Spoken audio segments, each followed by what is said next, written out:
like trans people in women's bathrooms. Like, says who?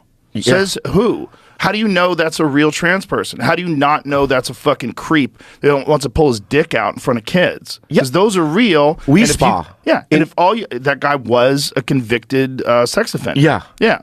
And he was doing that. Look, those guys are real. It doesn't mean trans people aren't real also, but those guys are fucking real. Yeah. And to even say that those guys are real, you get excommunicated. You get treated like you're a Nazi. I never even cared about it. Didn't care at all. Yeah, I mean, whatever you are, I don't give a shit. You know what I mean? But it's like, I can't do it anymore. I think it's engineered. I really do. By who? By China and by Russia. Oh, no, Chinese. Yeah, I think what they're doing by manipulating social media, manipulating algorithms, I think some of it is natural. Don't get me wrong. I think some of it would have happened either way. It happened during the 70s with the hippie movement. There's always these people that they want to live completely outside of the norm of conformity of society. And there's always people like that. But what's going on now is very different, and it's accentuated by social media. And I think it's accentuated by algorithms naturally because people are inclined to go towards things that upset them. But also, it's done purposely. And I think it's done if you have enough stuff about like whatever the thing is, whether it's Black Lives Matter or whether it's Ukraine or whether it's Free Palestine from the river to the sea.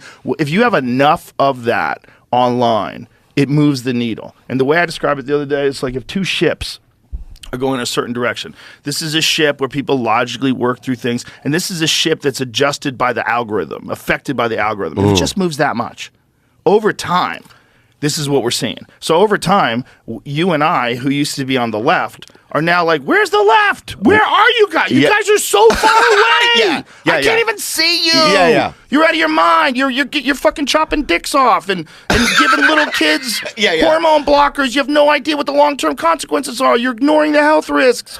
You won't even talk about the health risks. You use things like gender-affirming care. What are you saying? What are you saying when you're talking about children? Why are you just accepting this? Because it's a noble thing to blurt out, so everybody goes, you're on the right team. That's what it is. It's not like, oh my God, what are we doing to kids? It's not like, oh my God, what are we doing to San Francisco? It's not like, oh my God, why are we letting these violent criminals out of jail? It's like, oh my God, why are we defunding the fucking police? What are you doing? You can't say any of those things. If you say any of those things, but you're a Nazi. It. Yeah, you get nervous? No. Okay. I live here. Right. This is Texas. In Texas, 99% of the people agree with me. Even the left-leaning people here are way more reasonable. Even last night, there's a joke that I tell that if I say it in a liberal city, it dies. You know what I mean? And it's a joke about, you know what I mean, Down syndrome people making love. And they make up their own moves. Right? And they know traditional moves. And I did it last night. It crushed most shows. And I felt like, oh, this is, you know what I mean, what I've been, I think, maybe looking for. Well, that club is specifically designed and nurtured just for what's funny. That's it. There is no message here unless you have a message and it's funny and it's in there. You want to do it, that's fine. But what's valued is comedy. Just like if you go to a music show, you don't want those in between the music speeches about climate change. Shut the fuck up. Shut the fuck up and play the song. Entertain me.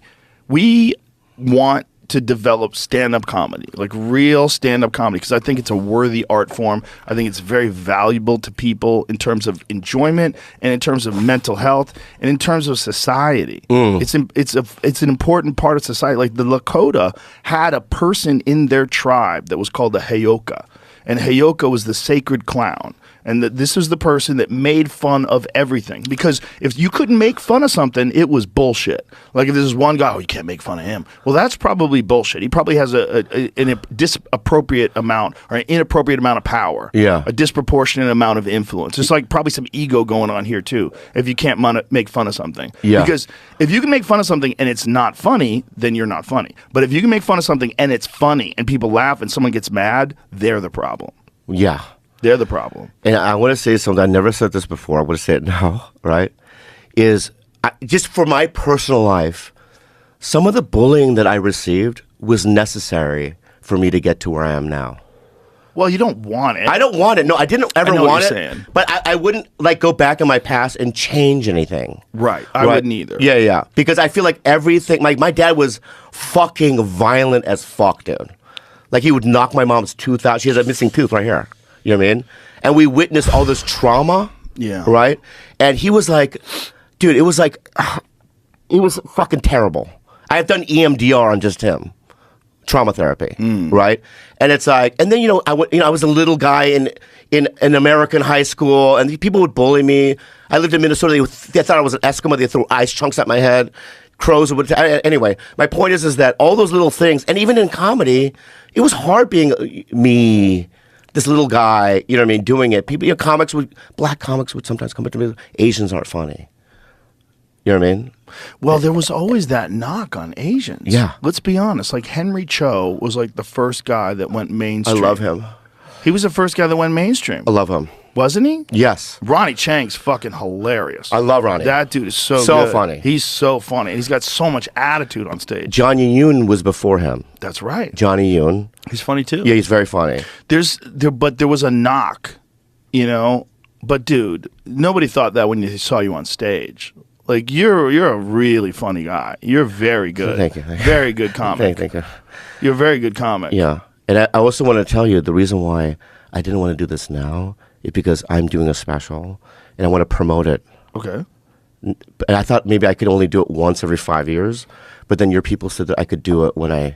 You could do this anytime you want. Okay, yeah. Just I call me. feel that now. You have my number. I'm gonna call you. I'm gonna text you. I'm gonna text you. I'm gonna do it. I'm gonna Anytime you want to. I love you. It's gonna be great. Listen, I love you. I'm happy I love we you too. did this. Yeah, I get it. All right. Yeah. I get it now. I know now how it works. Yeah. But yeah, I was like, I have to do one. I have to do a special. And the You reason really being, should, because it'll also force you to write more and fuck around more.